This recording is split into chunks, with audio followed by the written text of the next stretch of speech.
topic. So I would like to complete what Dr. Barrai was saying.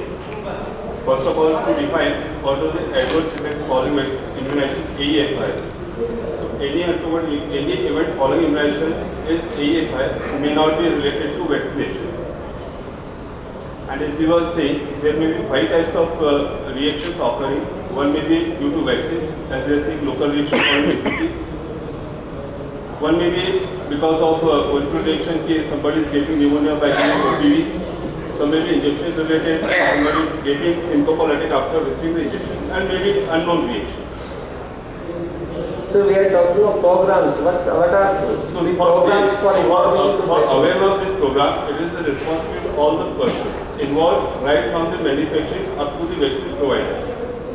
Now, Government of India has launched this AEFI to form a committee, and the program was launched. Guidelines were formed in 2005. 2006 and 7 national and state committees were formed, and 2008 the guidelines were again revised and were disseminated to all. But now at individual level, when we are giving an office, it becomes the responsibility of 3 people to provide information to the community as well as to the individual. And here lies the question, while giving vaccination at individual level in our office, we need to give all the information related to vaccine, including the probable side effects. Side effects may be minor, may be rare. And apart from this, it has to be documented. So, US Advocacy, Public Education or Decision Making Partnership, Public Health Law for Immunization and to severely limit the individual's personal right to infect the other. Vaccines risk communications should not only be describe the risk and benefit of vaccines of individual people, but also should include the discussion of the impact of the individual immunization decision to a larger community. So next question is, what if a child get her shot in a public health system and develop any problem, then what is the liability of the government and vicarious liability of the company? Dr. Satish. So again over here the same question, because before giving the shot, all the information related to vaccines to be provided. Now, the liability of any AEFI after giving the vaccine lies over the vaccine provider. Now, vaccine provider may be in the form of the health worker, medical officer, or any other person giving the vaccine. Now, the question here is in government.